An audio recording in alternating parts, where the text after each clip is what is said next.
Hi friends, आप कैसे हैं। स्वागत है आपका सोलह यूकेरेसी में। आज हम अलजेब्रा के अगले चैप्टर पर चलेंगे। आपने अब तक अलजेब्रा का एक लेसन देखा, केवल एक लेसन देखा है, वो है युगपत समीकरण को कैसे हम हल करें। आपने वहां पर वज्र गुणनखंड विधि से देखा है।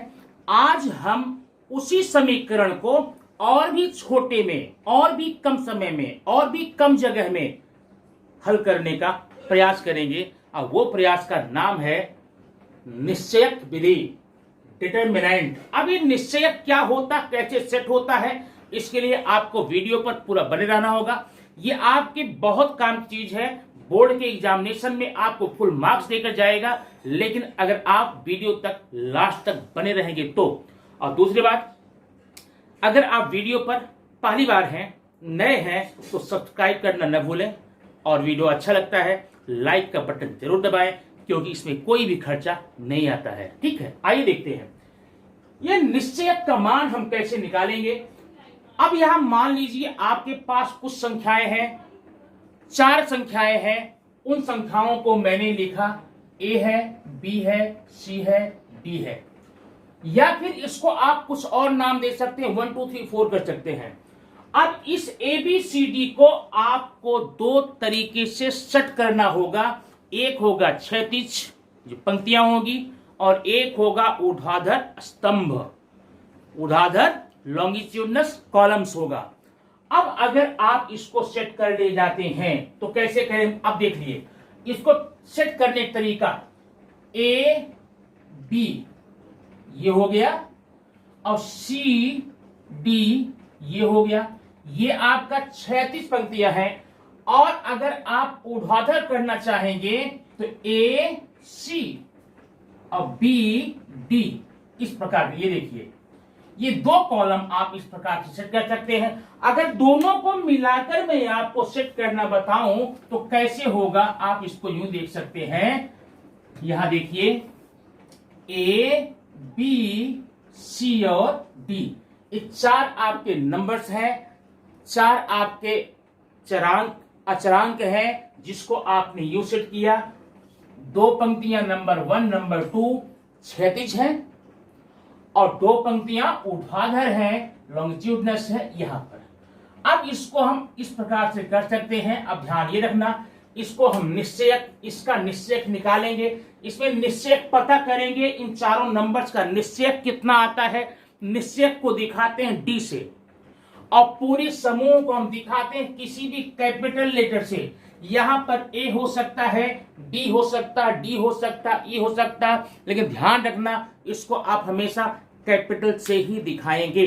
अब अगर आपको इन चारों नंबर्स का निश्चयक निकालना हो तो ध्यान देना, यहां पे आप यहां पर क्रॉस मल्टीप्लाई करेंगे, a d minus b c, ऐसे b c, a d minus b c, इस प्रकार से क्रॉस मल्टीप्लाई करके आप अगर सब्सट्रैक्ट कर घटा लेते हैं तो आपको इन चारों नंबर्स का निश्चयक का मान मिल जाएगा।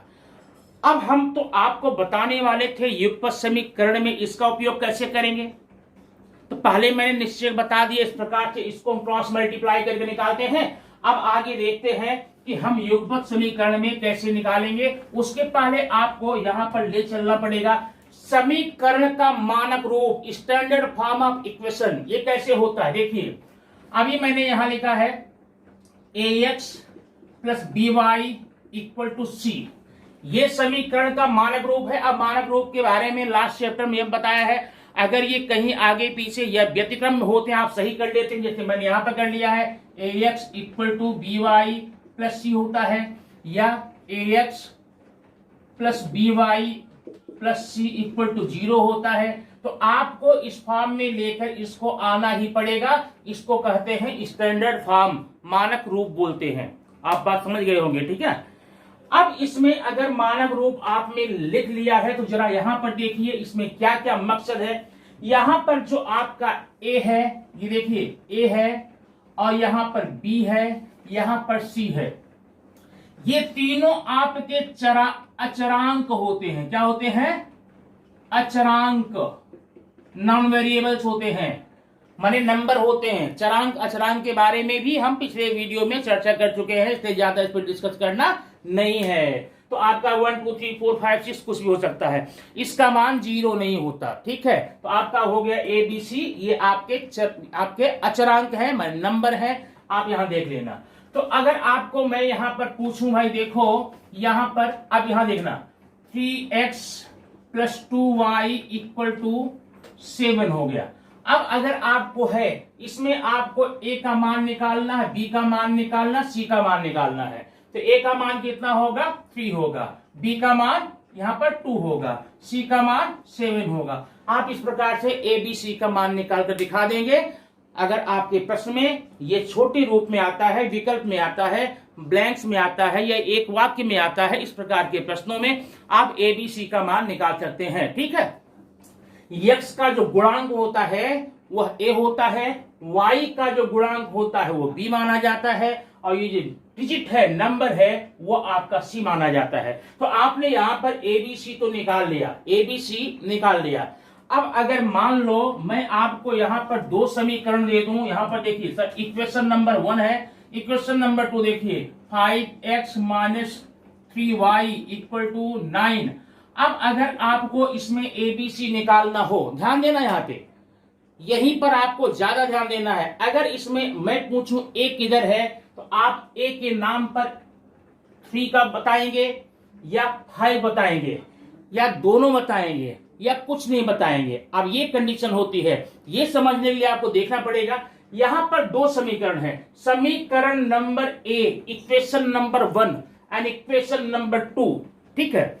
तो 1 वाले में आप यहां पर लिखेंगे A1 B1 C1। आप इक्वेशन नंबर 1 में जो भी अचरांक है उसको आप A1 B1 C1 नाम दे देंगे, और इक्वेशन नंबर 2 में जो है आप उसको A2 B2 और C2 नाम देंगे। ये नाम फिक्स रखिए, क्योंकि आपके फार्मूला हम ये यूज करने वाले हैं। तो अब यहां पर A1 की वैल्यू कितनी है, 3 है, B1 की वैल्यू 2 है, C1 की वैल्यू 7 है। आपने यहां पर देख लिया A1 B1 C1। अब दूसरे समीकरण देखेंगे, A1 की वैल्यू 5 है, C1 की -3 है, और A2 की 5 है, B2 की -3 है, और C2 की 9 है। इस प्रकार से आप वैल्यू निकाल लेंगे। अब वैल्यू निकालने के बाद में आप निश्चयक की सहायता से, क्रैमर सिस्टम से कैसे हल करेंगे, आइए हम एक सवाल लेते हैं, एक एग्जाम्पल लेते हैं। बस एक ही एग्जाम्पल में आपका पूरा चैप्टर क्लियर हो जाएगा। ओनली 1 एग्जाम्पल, बहुत छोटा एग्जाम्पल लूंगा मैं। आप देखिए, अब ये सवाल आपके सामने इस प्रकार के है। पहला सवाल देखेंगे, एक क्वेश्चन देखेंगे एग्जाम्पल रूप में, आप जरा देखें उसमें कैसे है। ये रहा क्वेश्चन नंबर आपका 1, जो कि आपको एग्जाम में मिलता है 1 मार्क के लिए। सिंपली आपको इसके आंसर निकालने हैं और 1 मार्क लेकर के घर आने हैं, ठीक है। अब ये नंबर दिया गया, आप पूछा जाएगा निश्चयक का मान निकालिए। इसमें से फाइंड आउट या set the value of determinant. तो आप कैसे करेंगे, आप बताया गया है ना। आप ए बी का एग्जाम्पल आपने देखा है, आप क्या करेंगे, ये क्रॉस मल्टीप्लाई कितना करेंगे, 3 × 5 ऐसा, माइनस इधर से 2 × 4, 2 × 4, ठीक है। अभी कितना हुआ, 3 5 जा 15, माइनस 2 4 जा 8। क्लियर है, बहुत सिंपल है, कोई दिक्कत नहीं है। 15 - 7 15 - 8 = 7। आपका इसका डिटरमिनेंट निश्चय का मान 7 आएगा। इसी प्रकार से आप जरा क्वेश्चन नंबर 2 देखिए, ये भी 1 मार्क का ही है। ये कैसे करेंगे, जैसे आपने पहला किया वैसे यहां पर करेंगे। क्या देखें, -1 × 4, ये देखा, -1 × 4 इन ब्रैकेट, -7 × 2, 7 × 2 ऐसा हो गया आपका, ठीक है। अब ये क्लियर है आपका, आपको कंफर्म आ रहा होगा। -4, 4 1 जा -4, माइनस 7 2 जा 14। अब देखना, यहां ध्यान यहां देना, यहां भी माइनस, यहां भी माइनस, इसकी वैल्यू कितनी आने वाली है, -18। ये आपका आंसर हो गया, निश्चय का मान निकल गया। अब आइए हम देखते हैं, अगर हमको ऐसे ही युगपत समीकरण दिया जाए जो कि 3 नंबर का होता है, उसको हम कैसे लगा सकते हैं। ये रहा आपके सामने क्वेश्चन नंबर 2, जो कि आपके बोर्ड के एग्जामिनेशन में 3 मार्क्स का होता है, 3 नंबर आपको देता है। सबसे पहले इसको ध्यान समझें, क्योंकि एक क्वेश्चन करने के बाद में इस चैप्टर में जितने भी क्वेश्चन होते हैं आप बड़े आराम से कर सकते हैं, सिंपली कर सकते हैं, कोई दिक्कत नहीं होगी, यह मेरा वादा है। तो सबसे पहले आप देखिए, यहां पर है इक्वेशन नंबर 1, यहां पर इक्वेशन नंबर 2। चूंकि फर्स्ट टाइम आप पढ़ रहे हैं और मैं बता रहा हूं, इसमें थोड़ा वक्त लगेगा, लेकिन एक बार समझने के बाद में ये प्रश्न करने में आपके लिए इतना आसान हो जाता है, इतना आसान हो जाता है कि कोई भी समीकरण होगा, अगर उसमें कह दिया जाएगा कि आप क्रैमर पद्धति से कीजिए, क्रैमर बेरीज कीजिए, आप तुरंत करेंगे। नंबर 1 देखिए, इक्वेशन नंबर 1 है, इक्वेशन नंबर 2 है। इक्वेशन नंबर 1 में आप सब a1 b1 c1 का मान रखेंगे, तो ये हो गया, देखिए a1 b1 c1। अब ध्यान देना। अच्छा, आप अगर कहें तो मैं a1 b1 यहां लिख दूं, क्योंकि आपको यहां लिखोगे तो ठीक रहेगा, और आप ऐसा मत कर नीचे लिख देना, मैं यहां लिख देता हूं, दिखता रहेगा आपको। देखो a1 b1 c1, a2 b2 c2। अब ये देखना, मैं मान रख देता हूं यहां पर, a1 की वैल्यू 5 है, b1 की 3 है, c1 की -11 है। ये देखना 5 3 -11। अब यहां देखिए a2 की 2 है, a2 की वैल्यू 2, b2 की है 4 और c2 की है -10। ये चीजें सबसे पहले आप इक्वेशन के आधार पे, जो समीकरण आपका 1 है उसमें जो अचरांक है उसको a1 b1 c1 नाम दे दीजिएगा, और जो समीकरण नंबर 2 है उसका a2 b2 c2 करिए, ठीक है। तो ये करने के बाद में अब ध्यान देना, क्या करना है आपको, इसमें कुल मिलाकर के 3 चीजें निकालनी है। पहला क्या निकालना है, डी, डिटरमाइंड। अब डी निकालने का सूत्र आप देखिए, पहले डी बराबर का सूत्र यह याद रखना, इसका सूत्र होता a1 b1 a2 b2, ये देखना, ऐसे कर दीजिए। अब जरा नीचे आते हैं, a1 की वैल्यू वहां जाकर देखिए कितनी है, 5, और b1 की 3, और a2 की, अब यहां ये a2 की 2 और b2 की 4। समझ रहे हैं ना।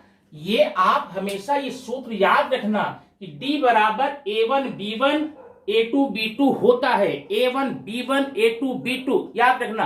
अब आपने मान रख लिया, नियम तो आप जानते हैं, क्या करेंगे, क्रॉस मल्टीप्लीकेशन। ये देखिए 5 इंटू 4 माइनस 3 इंटू 2, 3 इंटू 2, 5 4 जा 20 माइनस 6 इक्वल टू 14। आपका यहां पर डी का मान 14 आ गया। अब अगर आप चाहें तो मैं यहां पर सबका मान रख करके मिटा दूंगा, यहां पर ये देखिए, यहां रख दूं, यहां d बराबर आ गया आपका 14, ठीक है। d की वैल्यू आपकी 14 आ गई, याद रखना। d का सूत्र क्या हो गया, d का सूत्र हो गया a1 b1 a2 b2। ये मान रख करके आप d का मान निकाल लेंगे। अब जरा देखिए, हमें निकालना है dx का, ये देखिए dx। अब dx का फार्मूला क्या होता है, यहां देखिए, dx का होता है c1 b1 c2 b2, c1 b1 c2 b2।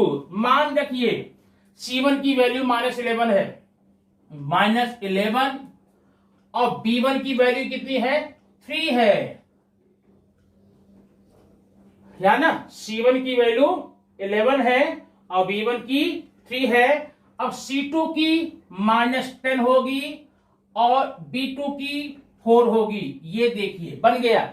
अब क्या करना, क्रॉस मल्टीप्लाई, ऐसे -11 इंटू 4 इन ब्रैकेट करना, ठीक है, माइनस कोष्टक में 3 इंटू -10।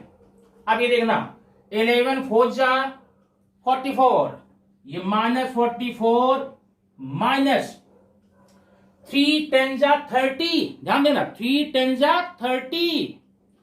अब ये जो 30 आया है, क्वेश्चन करता हूं -30। अब ध्यान देना, जब भी ब्रैकेट आप ओपन करते हैं -44, ये माइनस और ये माइनस हो जाएगा +30 इक्वल टू -14। आपकी वैल्यू आ गई -14। ठीक है, किसका मान आया? dx का। अब मैं यहां dx लिख देता हूं, dx इक्वल टू -14। ठीक है, अब आपने d निकाल लिया, dx निकाल लिया। अब आपको निकालना है dy। dy में क्या करेंगे? dy इक्वल टू, यहां पर देखिए इसका फार्मूला याद रखना, C1A1 C2A2 C2A2। अब मान रख दीजिए, C1 की वैल्यू -11 है, -11 और A1 की वैल्यू 5 है, ये हो गया। -10 है C2 की, A2 की 2 है, हो गया। अब देखिए -11 इंटू 2 ऐसा, और यहां पर -5 इंटू -10, 5 इंटू -10। अब ये देखा 11 2 जा 22 हुआ, -22 माइनस इन ब्रैकेट -50। अब ब्रैकेट निकालिए, -22 + 50।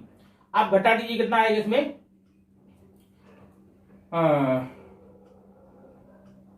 8 और यहाँ 4 टू 28 आएगा। यहां पर 28 आ गया। आपका ये dy की वैल्यू आ गई 28। अब ये आप समझ चुके होंगे, आपने d का मान निकाला, dx का मान निकाला और dy का मान निकाला। अब आपको करना क्या है? आपको निकालना है x और y की वैल्यू।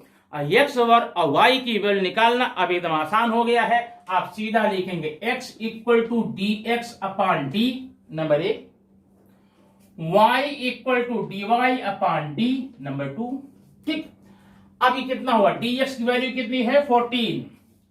dx कितनी है? -14 अपॉन 14 इक्वल टू -1। x की वैल्यू -1, y का देखेंगे, dy का कितना है? 28 अपॉन d का 14 इक्वल टू 2, तो y इक्वल टू 2। आपका आंसर हो गया, x y in bracket -1 and 2। ये आपका आंसर यहां पर आ गया। इस प्रकार से आप इसको हल करके देख सकते हैं। जितने भी डिटरमाइनर के प्रश्न होते हैं उसको हल कर सकते हैं, वेरी सिंपल। अब आपको कोई दिक्कत हो या इसमें का कोई क्वेश्चन हो इस चैप्टर का, आप बेधड़क कमेंट बॉक्स में जाकर दे सकते हैं और आपको मैं वो हल करके जरूर दूंगा। और अगर पूरे चैप्टर आपको पढ़ने हैं, इस चैप्टर में पूरे क्वेश्चन पढ़ने हैं, आप वो भी कमेंट बॉक्स में दे सकते हैं, क्योंकि मैंने यहां पर एक भी क्वेश्चन बताया नहीं है, सिर्फ नियम बताए हैं और एग्जाम्पल बताकर आपको बताने का प्रयास किया है कि ये कैसे लगता है। अब क्वेश्चन अगर आपको चाहिए, क्वेश्चन करना है, आप कमेंट बॉक्स में